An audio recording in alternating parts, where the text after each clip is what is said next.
Hey, happy Monday. How's it going? Oh, I don't have it up there. Better put it up there. Happy Monday. And Danny Cacciamilio, first one to get in there. Happy Monday, Mr. Danny Cacciamilio. Thank you so much for saying hello. And there's Carl from Oshawa as well. And boy, what a, if you're here in Sarnia, Carl, I don't know what it was like down your way, but holy windy Batman. That's what I got to say. Holy windy Batman. There were some events actually that were supposed to go on. Call the Chef had an event, and they had to postpone the next day because of the wind. And Blue Water Power, thank you so much, because they see the wind coming or the weather coming, and they're prepared and ready, right? So and they got things looked after. I think there was, don't quote me where, but I think something there was a pole down by the mall, power outage there. We had the power go out here last night for like long enough. Just quick enough, short enough, long enough. What am I trying to say? Long enough, quick enough, short enough that my computer's rebooted. Put it that way. And Alexa rebooted. Oh, crap. Let's talk to Alexa. What's the weather like today? Right now in Sarnia, it's 7 degrees Celsius with clear skies and sun. It's like throughout the day, you can expect more of the same, with a high of 7 degrees and a low of 0 degrees. Like, isn't that crazy? Happy Monday. Actually, happy Monday to you too. You talk more than I do. Alexa says, there you go. It's wonder. Mute. There we go. Should I just lose the tie? What do you think? I was thinking of losing the tie in the new year, just being a little more casual. Or do you think, like, does it make me look smarter if I wear the tie? Who else is out there? Oh, Don, how are you, Don? Yes, I know. Happy holidays, Merry Christmas, all that stuff. Carl says it's sunny, 8 degrees in Oshawa. Nice. Very nice. Oh, Danny, yes, congratulations. Just thought I'd say I just got the keys to my new place and the work begins. So excited for you. I saw that a few weeks ago that you made the purchase and now you just got the keys to the new house. I know you and your family's got to be super excited for that. Waiting for the housewarming party that you can have, hopefully. Love to be there for that. And Dom says, hey, Dave, watching from YouTube, and I'm going home after 8 months. Oh, okay. I didn't know you got the approval. That's great. Congratulations. Jay Peckham. Who's that? I like the tie, but that's me. Okay. Yeah, I like the tie. Right? Jay, you're going to be at the Sting on Friday. I hope you're there. And we got some new stuff we're going to do with the Sarnia Sting in the new year as well. But yeah, they've been on the road struggling. Boy, tough one the other day against, was it Erie, I think? They were leading and then came down 3-2. Bummer, unfortunately. Yeah. But they're working hard out there. So I've got to keep it positive with that. Where are we here? Danny agrees with Jay Peckham. Keep the tie. Okay. Yeah, okay. And congrats, Dom. Well, I hope it stays that way for you, Dom. And go Sting, go!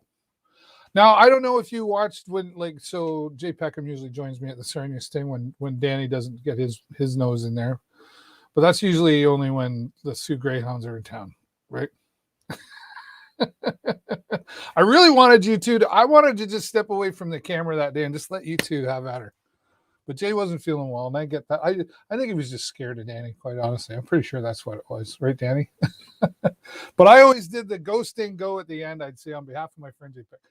And I just, it's not the same as Jay Peckham saying, go Sting go! He's like, sir.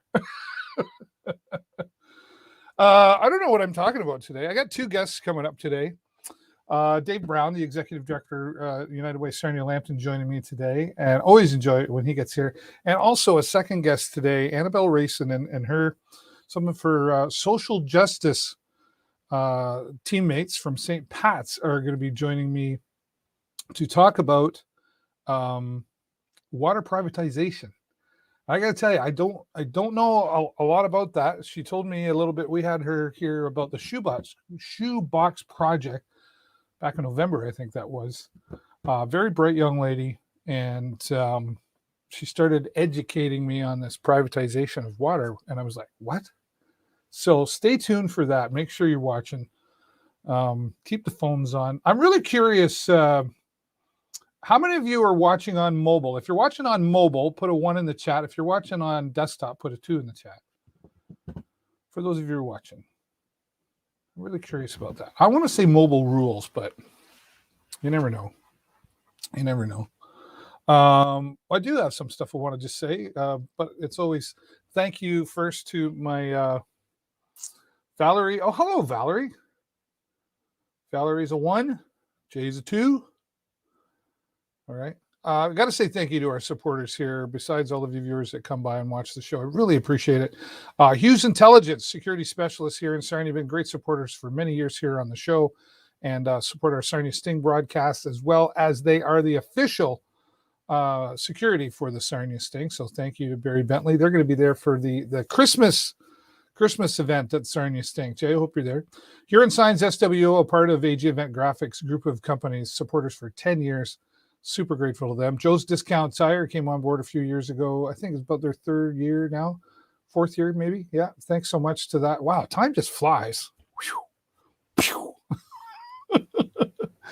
And our friends over at Tourism Sarnia-Lambton, also known as Ontario's Blue Coast, coming on board to support the show and our Sarnia Sting broadcast as well. And we're going to be doing some fun stuff with them coming up in the new year. So stay tuned for that. Mr. Barry Loxton. Good afternoon to you, Barry. I actually got my drone out and flew it the other day. I was really excited for that. So I've got all this video footage I've still got to get through. So I'm taking the holidays. Taking a holiday next week. Right? Are you ready for vacation? Are you ready for the holidays? Like what's going on out there? Is things, just briefly talk about the C word for just a moment. Like there's still concerns, right? So I think they're asking to still try to minimize getting together over the holidays as much as possible, right? It's just a weird world. Like light at the end of the tunnel, really long freaking tunnel. But I don't get into that anymore. I had some conversations that, well, I shouldn't say don't get into it. I have very respectful conversations about it anymore. And I have some friends that I've known for many, many years that we don't agree on it. But we have learned how to respect each other's decisions. And I think that's really an important part of all of this. It's really tested our ability to just get along, right? And respect each other's opinions. And I know it's been frustrating, but, we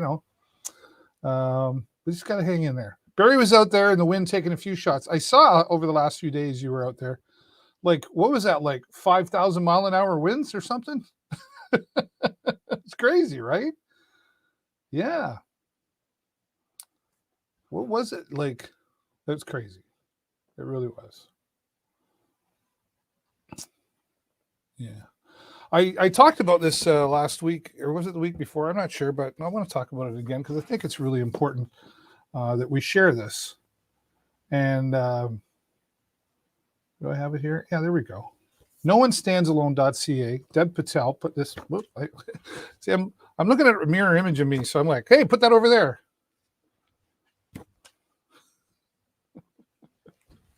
Can we start over?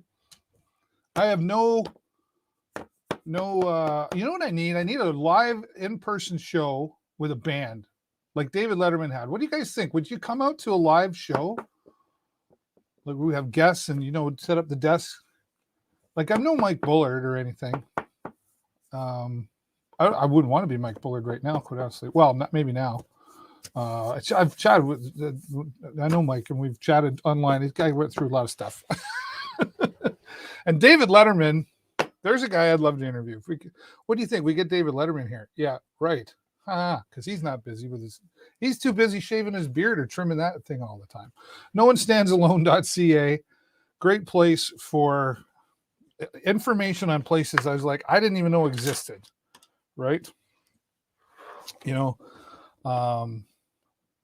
like Erie St. Clair Healthline, Hope by Cam is a suicide prevention app, Crisis Service Canada, Life Seasons, Good Shepherd's Lodge, Lambton Elliott. They're all listed in this book. TellCheck. TellCheck is a fantastic service for people who just want to be able to get a phone call and say, how's it going?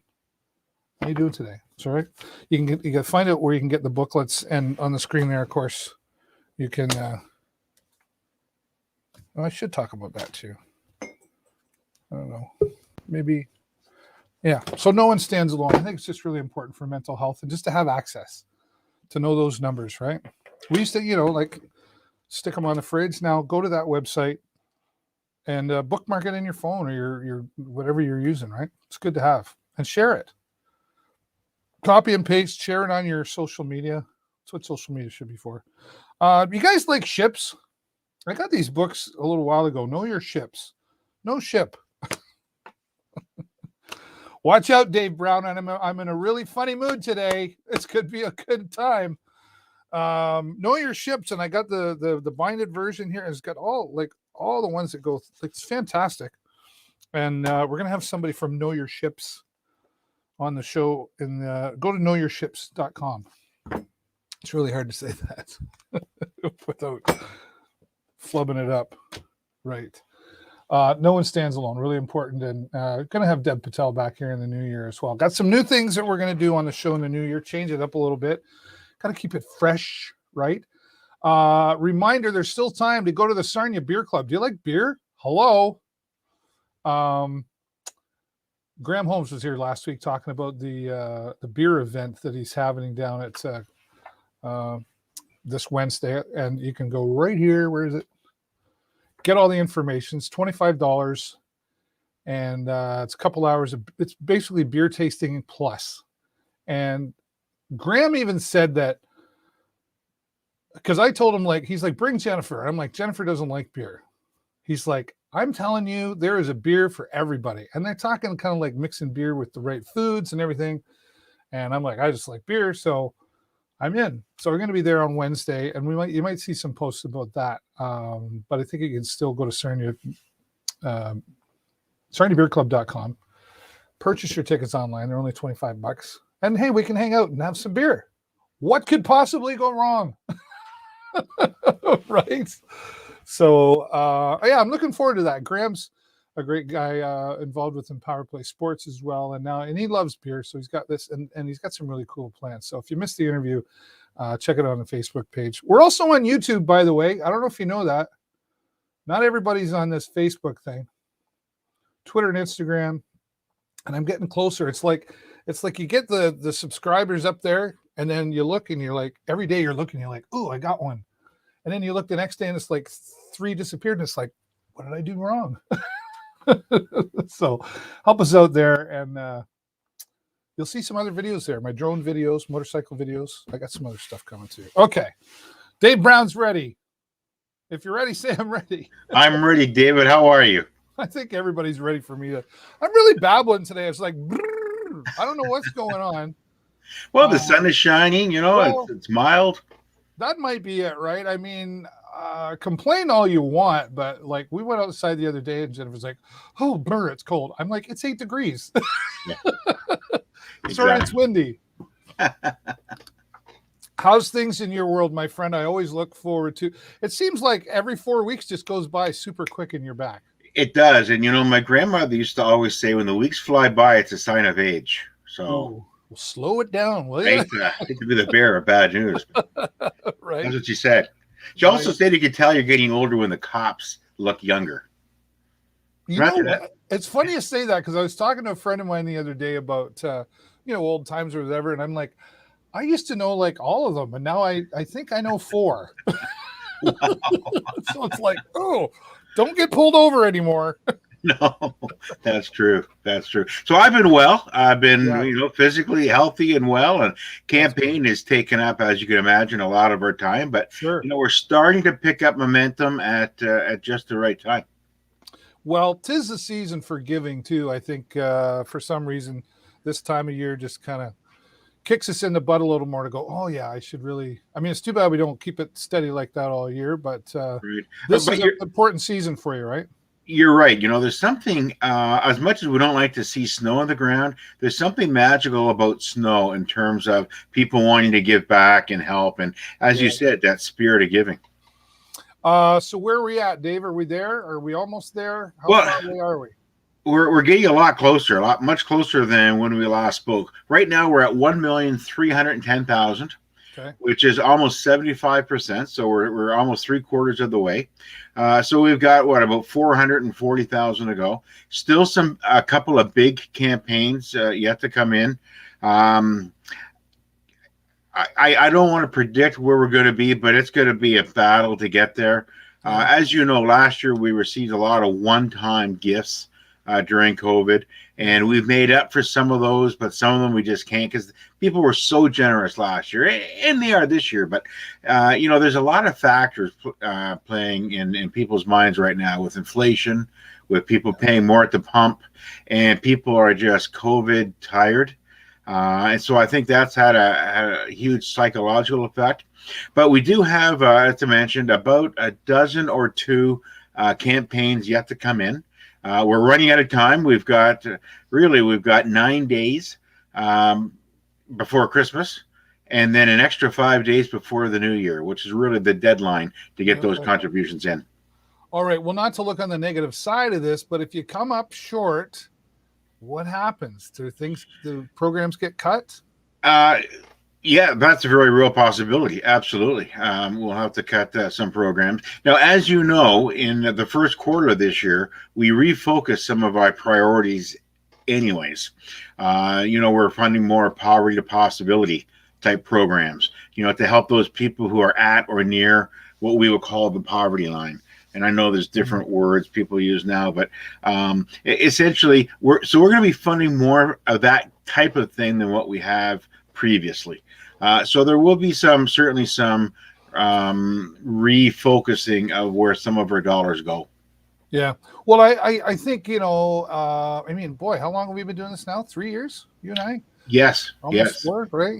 And we've seen so much change. Of course, we were pre-COVID when we started having this conversation. And then whammo, the C word showed up, and everybody has to, like, you've seen a lot of adapting through this, right? And that means like programs have had to change. Some were kept, some had to go. Tough decisions made.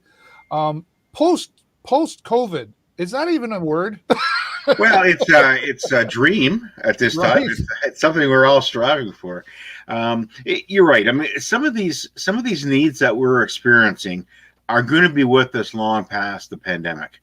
Yeah. Like these poverty type programs. That's going to have a long time effect on our community and on other communities across Canada. So if we can do what we can to keep people in their own homes or in accommodation where they're at now, then that's going to help us in the short and long term. And if we can help get some people out of that rut that they're in, then that too is going to have a longer term effect. Yeah, and that's not just it's not just money, right? Like, I mean, you need the money to, we always say it's up there with oxygen. We need it to live. But there's that emotional and that personal contact that has been missed with the United Way because of what we've been going through. And even though we're able to go out to the restaurants and the whatevers, there's still limitations out there, right? And there's an elder population out there or a medical population out there that the United Way still has to be very conscious of, right? You raised a couple really good points. Although we're getting back to normal, back to restaurants and starting to sting hockey games and that kind of thing, yeah, it's still the lead story on news. How many new cases? What's a new variant? What's this and that's that? Yeah. And so it does have people's focus, and I think it does have an effect on people. But the other key point is, even though we've got all these new needs in our community, we still have an aging population who have to get to medical appointments. They need access to nutritious food. We still have young people who need tools in their life to make the right decisions, and the anger management skills and conflict resolution skills and all. So those are still there too. So, there's really those dual things going on. Yeah. Well, and I know with such a small team, though, you've really been able to have when I say the team, I don't mean to leave out the board of directors, because you have a team that you work with, which is small, but then you also have a group of board of directors, small, but all very impactful together, right? And the board of directors, all local members of the community, and I say community, it's Lambton County, right? And they're very powerful in what they've been able to pull off, considering going on. How was that with the members? They had to, the board of directors had to adapt, like meeting wise and everything. Did that go very well? It has gone fairly well. We've had, I think, one or two, I guess it was one in-person meetings. Everything else is by Zoom. Yeah. And in some ways it's been more helpful, because we've been able to share screens and not have to do photocopies and not have to spend time emailing. There's less worry about confidentiality being accidentally forwarded somewhere. I just share my screen and then it's off. So it's helped in that regard, but certainly you miss a lot of that. I heard that they call it in-between moments. When you're running out to get a coffee, or when you're running out you're in between things. And that's sometimes when you get really creative and you get some ideas. Somebody will say something during that time at the water cooler, or while we're taking a short break. And then that manifests into a really good idea. I've noticed that with the staff when we're working from home. Yes, it's picked up our efficiencies in certain areas, but you do miss that out on that coffee cooler or that water cooler talk, which generates a lot of creativity. Even though if you had to drive from one meeting to the next in our city anyway, in Sarnia, even if Lambton County, pretty much within a half an hour you can get anywhere you got to be, unless whatever. But when I stop at the coffee shop and I see you standing in line, or somebody I know, and I go, "Hey, how's it go?" Those things get missed as well. Like you say, the in between, and then the connecting of friendships and networking and all that stuff. So, but it seems like, even though like we're still coming up short here, like kudos to you and the team, because you've worked so hard to keep things going and growing with the United Way. Well, I think nobody knows more than you, David, what a great community this is, and how giving and sharing this community is. And we've seen it through Stats Canada data. We've seen it through a number of sources where we are very giving. So, as much as I really appreciate your kind words for myself and the team and for the board of directors, it really is a community-wide effort. And if we didn't have all of the volunteers, not just those that are on the board, but those people who are planning their auctions at their work site, or selling 50-50 tickets, or canvassing, and of course the donors.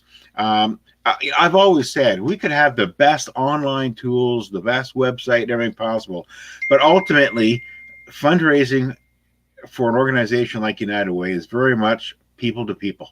And the more you can be in front of somebody, whether it's at the coffee shop or the post office, or just walking down the street, it all helps a great deal. Yeah, for sure. No, speaking of fundraisers here, we're running out of time on this one, but what's this, tomorrow at midnight? Yeah, we are. Our 50-50 draw is coming up tomorrow at midnight is the deadline. But if you miss it, we're having a monthly 50-50 draw right up until August. So viewers of the show can certainly tune in at any time in the next 6 months to purchase your tickets, or each of the next 6 months to purchase their tickets. So we're grateful to that. I should also point out that there's about 4 different ways that viewers can support the United Way. Okay. Obviously by calling the United Way at 519-336-5452. They can log on to the United Way website, and you've got the URL up on the screen now, www.the unitedway.on.ca. Sorry, Dave, we didn't coordinate this very well.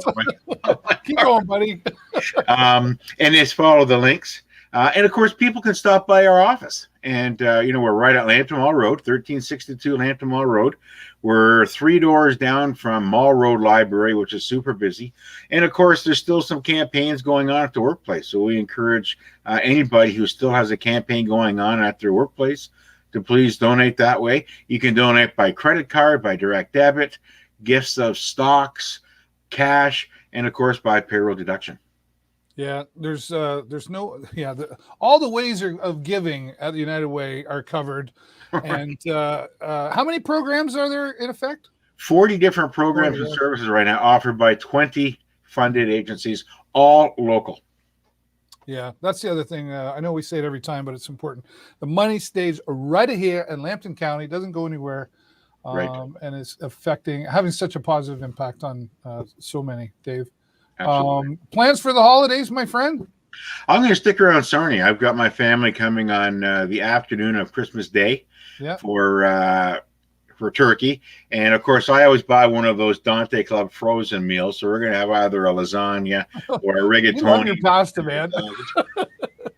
It's a great meal. So I'm cooking that. I've got an old friend, I think, coming down. I knew her from college, from Calgary. Nice. She's actually from Exeter.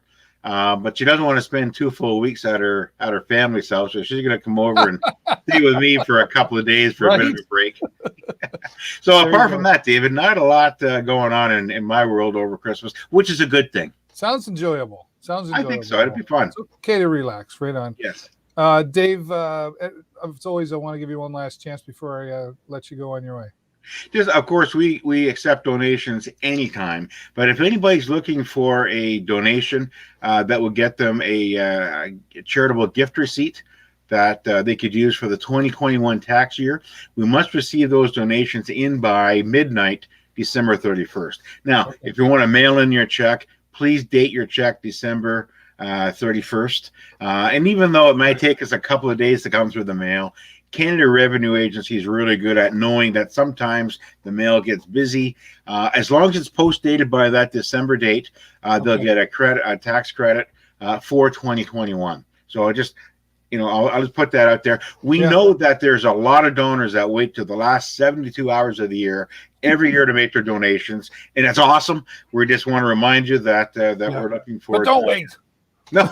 It's like Christmas. Might be down. Do it now. Christmas. I never understood last minute shopping. Hello, December 25th every year, folks. Well, you know what? Sometimes it takes the decision out of it. You want 2 or 3, or 1 or 2 or 3 things, but there's only one left. You don't have to decide. You just grab that one thing. Right on. Good Just a thought.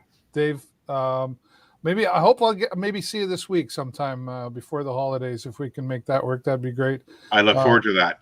Yeah, awesome. Thanks, my friend. Enjoy yourself. Always a pleasure. And I want to wish you, your family, and all the viewers a very Merry Christmas and a safe holiday season. Yeah, back at you, buddy. Take care. Bye-bye. There's our friend Dave Brown from United Way of Sarnia-Lambton, joining us always with some positive things happening there, but they need your help. And they just need some more money. They're coming up short on their goals. So hopefully you can reach into your pockets there. Just go to their website, and they'll have everything listed there on how you can make a donation. Or like Dave also said, you can give them a call. There's a number on the screen, and just ask how you can donate and what it is they're looking for, and they'll take your call and help you out. Let's get them to their needs target. It's called a needs target for a reason. They need it. Otherwise, you heard Dave, they may have to make some considerations and cut back on things. We don't want to see that out of the 40 programs that they support. Thanks again, Dave.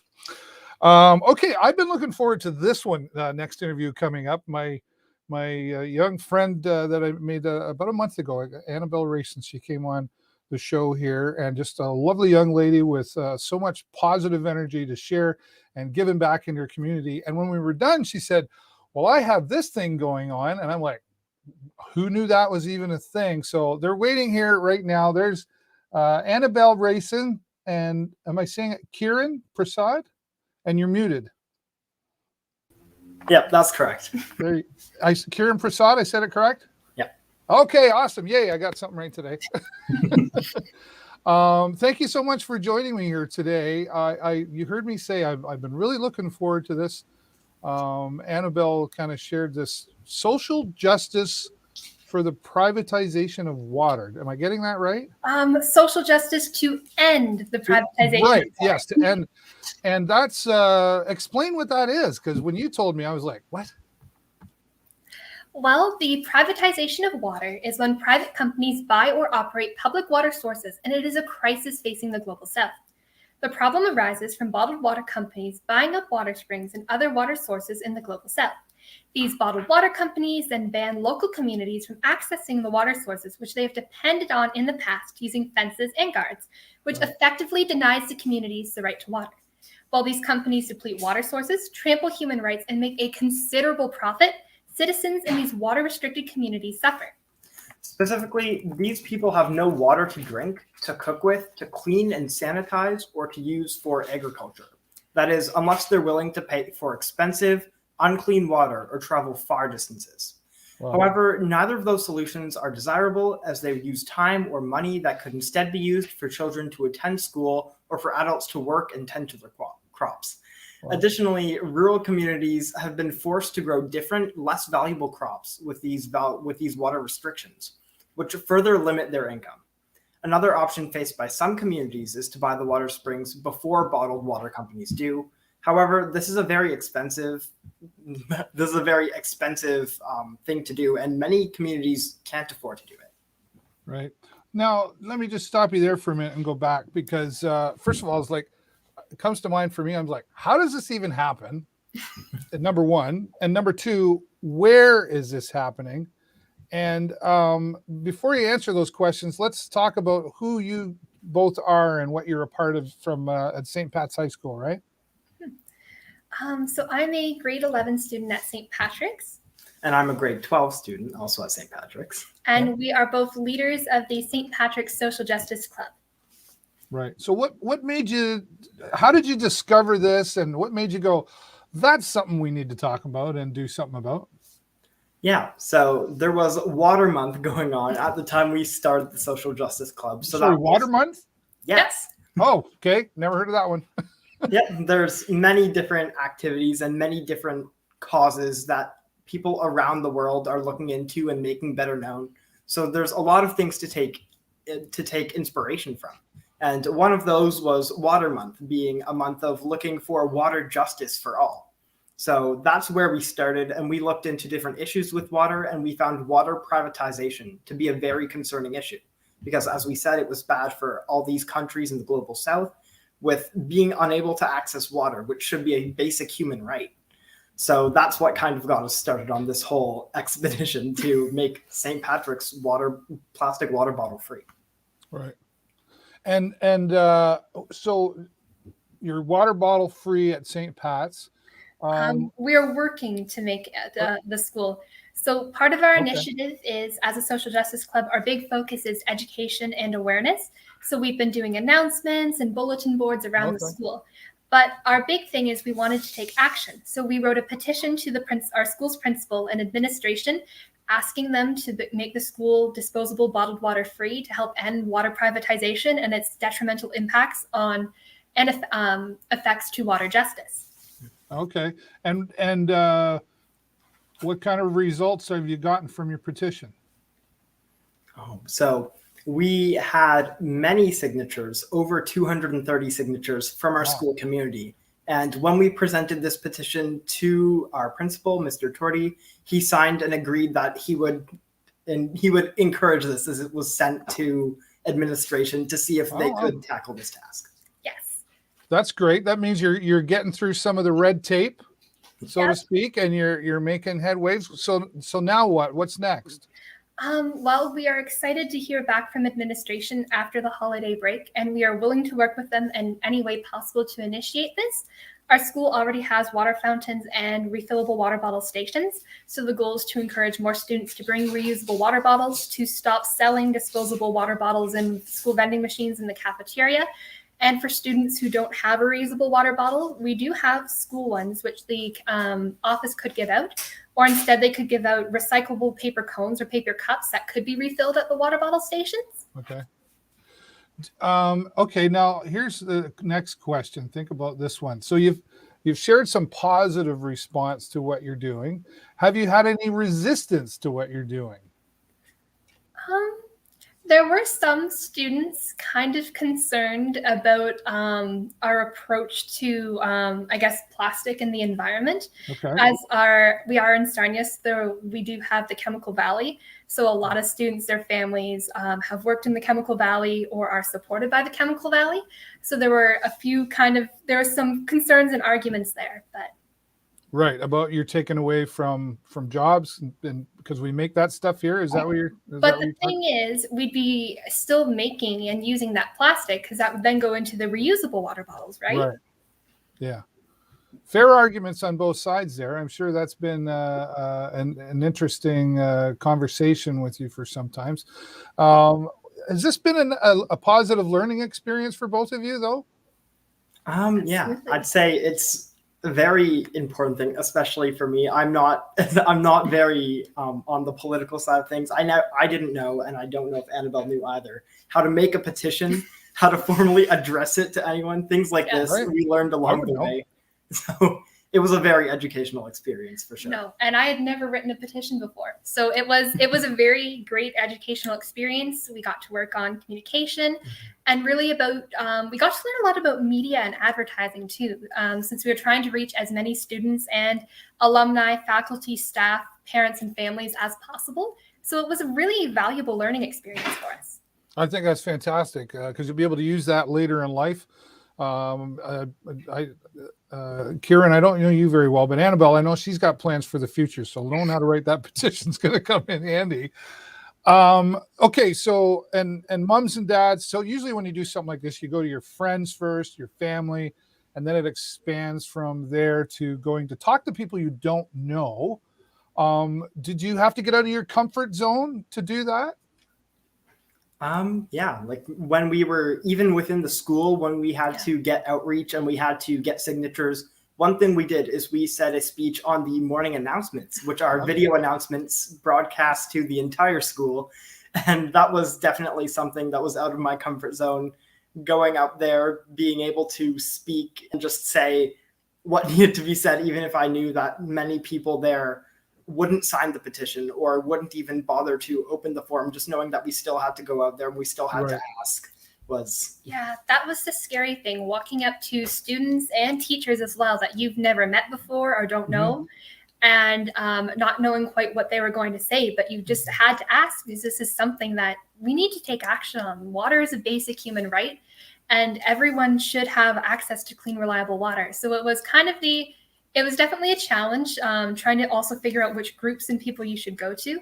And of course, not knowing what they were going to say to you. Very good. Well, there's no success in your comfort zone. That was something I learned a long time ago. So if you want success, you got to get out of it, right? I'm sure you've heard that. And obviously, you know, family is on they're supporting you as well. And now you talked about the media. Ooh, that's always fun. Sometimes, I mean, here you are today. By the way, you're both doing great in front of the camera. So for those of you who are watching, give them thumbs up out there. But what about other mainstream media, I guess, like radio, newspaper? Have you reached out to them and have you had any response? So we actually just got back from an interview with the Cogeco Community Your TV. Yeah, nice. Which will be airing in the next week. We have been in contact with the Sarnia Journal, but we are still determining dates for when, but they do want to do an article for us. We've been in school media, so we've actually been sending mass emails out to students and teachers, and of course the morning announcements and different kind of posters and bulletin boards around the school. Awesome. Now, writing a media release has some tricks to it as well sometimes. How did you learn that? It was kind of a trial and error. So we'd kind of write out, okay, here's who we are, here's where we're from, here's what we're doing, and here's a little bit of information about the issue. Would you be interested in supporting us? Here are some awesome facts and statistics on why you should. We're both number people, so we tried to plug in as many facts and statistics as possible. Right. And we just kind of went from there. We'd edit and tweak it. We get some feedback, and it's still a work in progress. Okay. All right. Keep it short and straight to the point would be my advice. And if you want any help with that, Annabelle, you know how to get a hold of me. I'd be happy to review any of it and give you some tips and tricks, if you will. Absolutely. Yeah. So this is a long process to maybe, sometimes, like no smoking in public places, like that took, 20 years kind of thing, right? You say you're expecting some results in the New Year's though? You get kind of a vibe when you're talking with people that you're the decision makers, right? Are you getting a positive vibe from it all? We are. Our Mr. Torty, our principal, seemed very supportive. And he actually said since we've started the campaign, he's noticed that staff have been using more reusable water bottles and he's seen more students bringing them in. Additionally, there are different school boards who have attempted this and succeeded in the past to make their own school board water bottle free, right. Such as I know the Toronto District School Board managed to, and several others as well. So just knowing that there have been some in the past, and hopefully we can inspire some others in the future to go along with this, and also look in their school communities to see what can be done to stop the issue of water privatization. Right. And have you reached out to any of those school communities and said, we're trying to do this here. Can you guide us, help us? We have not thought about that yet. We were really trying to gauge and see how the school community would receive it. But we do plan to take this up and meet with administration. Was that a Christmas song? It's okay. Let it go. Oh, okay. It is my mother's phone. Hi, Mom. But way to go, Mom. You're going to hear about it after the show. But essentially, we were trying to see how the student body and staff would react to it. But we do plan to meet with administration after the break. And then perhaps we could reach out to other student leaders, social justice clubs, or even administration of the other Catholic school boards or other school boards in the province. So I know the Windsor School Board right now, they're starting to take the steps to become disposable water bottle free. So we could probably learn some tips and tricks of the trade from them. Yeah. Yeah, no, hey, there's nothing wrong with reaching out to those who've done it before. Even I'm on some committees here now, and we do the same thing. We go, well, this happened over, get different perspectives and ideas and put that brain power together. So, but sounds like you guys have got it all figured out as far as what you need to do and how to do it and who to talk to. And it's a learning experience, like you said, as well along the way. So there's really a lot to take away from all this. One of my viewers, Susan DeAndrea, says, way to go, Annabelle and Kieran. I've never purchased a one-use water bottle in my life for this very reason. Thank you for educating others. So way to go. And that's half the battle, really, is the education part in all this, right? Because I drink water all the time. And yeah, if I'm out, I grab a bottle of water at the store or whatever. Like, should I not be doing that? Or what's my alternative when I go into the variety store? So the best option would just be to keep a reusable water bottle with you. Right. When you go places, I know many services and places and locations are starting to make sure they have refillable water bottle stations or resources. And that is the best option, because by buying these disposable bottled water, you are enabling the privatization of water, and you are removing water from these communities and villages. In addition, there is also a large carbon and plastic footprint of these disposable plastic water bottles. So it would be better it would also help immensely lower your carbon and plastic footprint. I knew you'd have the answer, right? But honestly though, water bottle companies probably really don't like you. Right? I mean, they're probably, no, seriously. I mean, that's probably something. Have you come across anything like that? I don't know if our initiative has gotten big enough to catch the attraction, catch the eye of any of these larger companies. You never know. Be ready for it, right? We live in a viral world now, right? So you never know what could catch on, and hopefully it does. Like I support what you're doing. I agree with what you're doing. I have done a little bit of research since Annabelle and I spoke last time. And I was just, I'm not a huge number guy, but I didn't have to go very far on Google to go, wow, didn't know that was happening and whatever. So both of you are taking all the right steps in the right direction. And thank you so much for giving time here on my show to educate my viewers. I appreciate that. Is there, before I let you go and get back to your day, is there, there's no rush. If you got some more stuff you want to share that we haven't covered yet, let us know now. I think we're okay unless Gary Okay. has any closing moments. But yeah, please. I know you were so well prepared. I could Yes. tell. You got your presentation there, and you're like, and I'm sure you've had a conversation about who's going to say what. And seriously, no, that's so professional, and it's so nice to see in young folks. And kudos to you and the rest of your team who's helping you out, and the rest of the team. That includes moms and dads and brothers and sisters too, right? But yes, thank you so much for your time and support. And we truly encourage everyone to do what they can to help end the privatization of water and become a drop in the ocean of change. I love that, Annabelle. And Kira, nice to meet you now. And you're both welcome back anytime.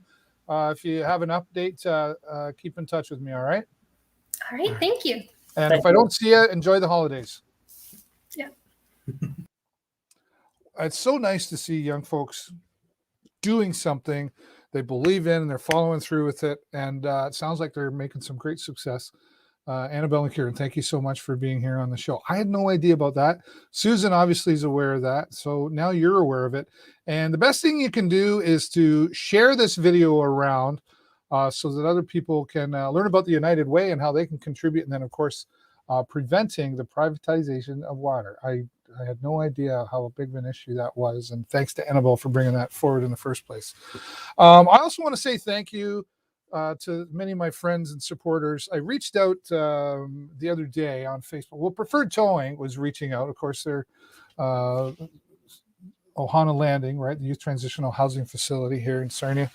And they reached out. They have a wish list of folks that are using the facility, and many of the requests have been fulfilled. Then I shared and reached out and asked my community for some donations, and we got something close to like I think we're $1,000 people donated and sent to me. Wow, thank you so much. So Jennifer and I, mostly Jennifer, but I went with her. I pushed the cart. We took that money and we went out and we fulfilled practically all of the items on the wish list. There's about 2 left that we haven't hit yet, and we're going to fulfill them. We just got to get out there and do it. So for those of you who donated, thank you so much. You're supporting youth in our community who are just going to have a little better Christmas because of that, and their lives are just going to be a little happier as well. So, and I know it's gratefully appreciated. And if you still want to find out if there's any more you can donate to, go to Preferred Towing's website and or Facebook page and send them a message or a comment there to ask how you can help with somebody living in the Youth Transitional Housing Facility. So I just very deeply thank you all who were sending money to me, and we got the shopping done. We got some more to do over the next couple of days to get that list all complete. Dave Brown said it earlier, and we say it almost every time. This is really an amazing community, and I believe in this community so much. And there's just so much greatness in the community. It's because of all of you who come together to make it all happen. So thank you very much once again. And thanks to all of you for watching. That's all the time I got for you this week. Have a great week and an even better weekend. I will see you next time right here on the show. Bye-bye.